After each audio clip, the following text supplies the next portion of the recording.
Every year, roughly 600,000 spinal surgeries are performed in the United States alone. Nearly half of those patients are over 65. And here is what the data shows that most surgeons will never tell you up front. For many older adults, going under the knife doesn't just fail to help. It actively makes things worse. There are 5 specific surgeries being routinely recommended to seniors today that carry staggering risk-to-benefit ratios that most patients never fully understand before it's too late. I have seen the outcomes. I have read the studies, and I want you to understand what they actually say before you or someone you love agrees to anything. I'm Dr. Sarah Mitchell, and on this channel, we cut through the noise to give seniors the clear evidence-based medical information you deserve. Every week, I dig into the latest research so you can make truly informed decisions about your health. If that matters to you, please subscribe so you do not miss what is coming next. Now, let's get into these 5 surgeries, starting with one that is performed over 450,000 times every year in this country. Number 1 is elective lumbar spinal fusion. If you have been dealing with chronic back pain, there is a real chance a surgeon has already mentioned this procedure. It sounds logical. Fuse the unstable vertebrae together. Stop the movement. Stop the pain. But here is what a landmark study published in the New England Journal of Medicine found after following patients for 4 years. Outcomes for spinal fusion in patients with degenerative spondylolisthesis were not significantly better than supervised physical therapy and targeted pain management. Not significantly better. And for seniors specifically, the complications can be devastating. Infections at the surgical site, hardware failure requiring a second operation, something called adjacent segment disease, where the vertebrae directly above or below the fusion begin to deteriorate because of increased mechanical stress. Recovery takes months, and during that time, older adults face serious risks of blood clots, pneumonia, and muscle loss that can be very difficult to reverse. Margaret was 71 years old when her orthopedic surgeon recommended lumbar fusion for her chronic lower back pain. She was active, living independently, walking her dog every single morning. She went through with the surgery. 2 weeks after the procedure, she developed a wound infection. She spent 6 weeks in a rehabilitation facility. A full year later, she still had not returned to her pre-surgery activity level, and her pain was roughly the same as before.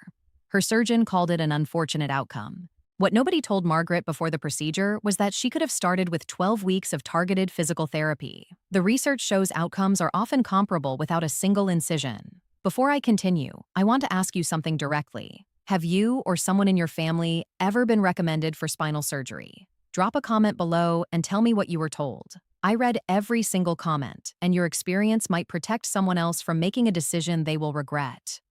Number 2 is radical prostatectomy for low-grade prostate cancer.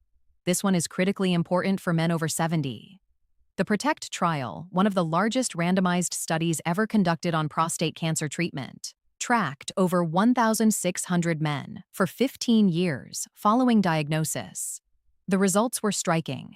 Men with low-risk prostate cancer who chose active surveillance had essentially the same survival rates as men who underwent surgery or radiation.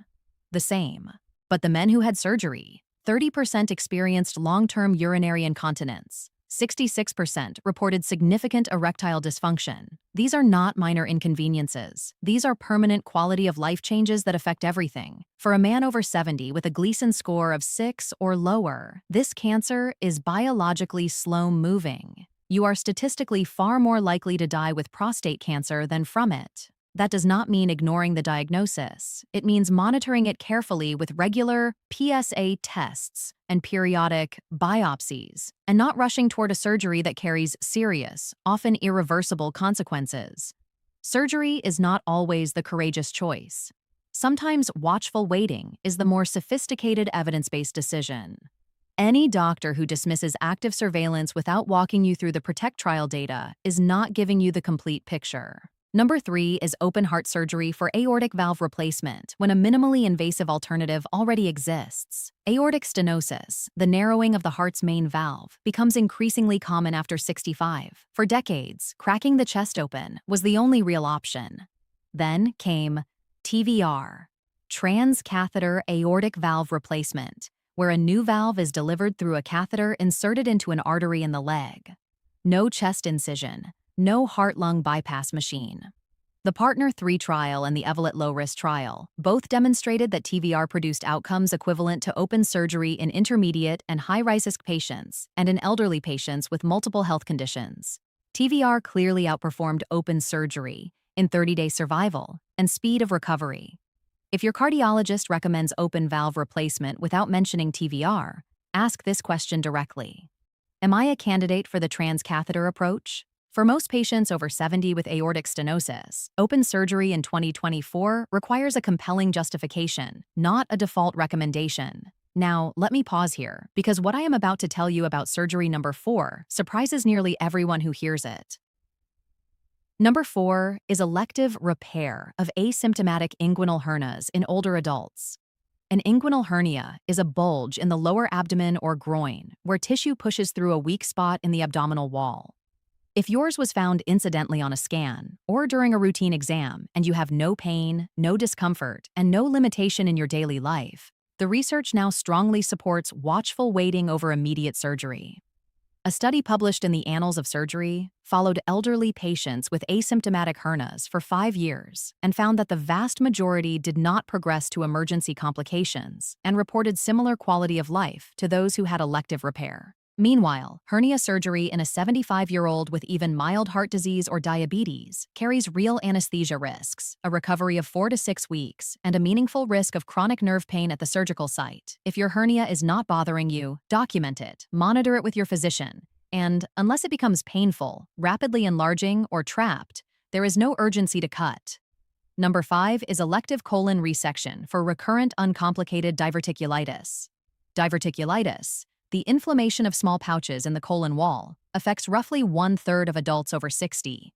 After a second or third episode, many surgeons recommend removing the affected section of the colon to prevent future attacks. For decades, this was standard practice. But evidence from the direct trial published in JAMA Internal Medicine showed that elective colon resection after recurrent uncomplicated episodes did not result in better quality of life compared to conservative management over 5 years of follow-up. For elderly patients with cardiovascular disease or diabetes, colon surgery carries substantial risks, including anesthetic leak, infection, and prolonged hospital stays. The critical word here is uncomplicated. If your diverticulitis involved an abscess, a perforation, or a fistula, that is a different conversation entirely, and surgery may be completely appropriate. But for recurrent episodes that are resolved with antibiotics and rest, the evidence no longer supports rushing to the operating room.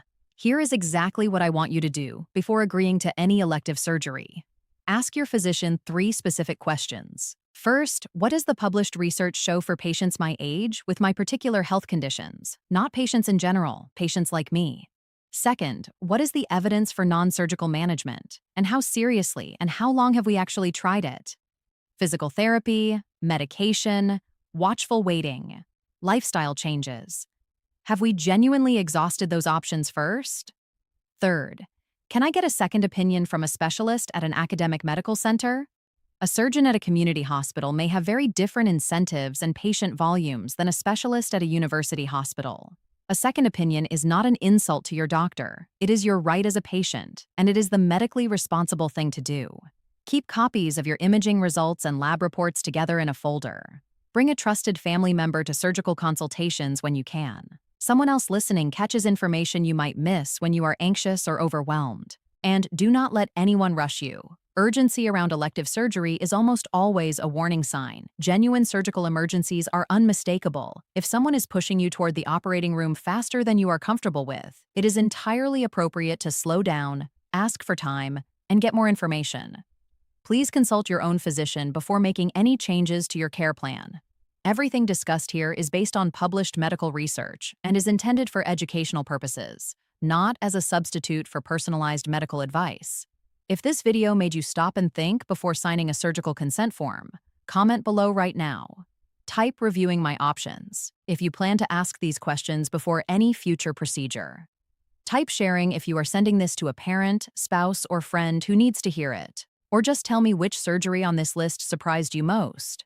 Your comments help this channel reach more seniors who are facing these exact decisions. If you are not yet subscribed, please do that now. Every week, I bring you research-backed health information designed specifically for people over 60 because you deserve access to the same evidence your doctor has explained clearly and honestly. Next week, I am covering 5 prescription medications that geriatric specialists now flag as particularly risky for seniors over 70, including one blood pressure drug that nearly every primary care physician still prescribes. You will not want to miss that video. This is Dr. Sarah Mitchell. Ask hard questions, take your time, and remember that advocating for yourself is not difficult. It is being informed.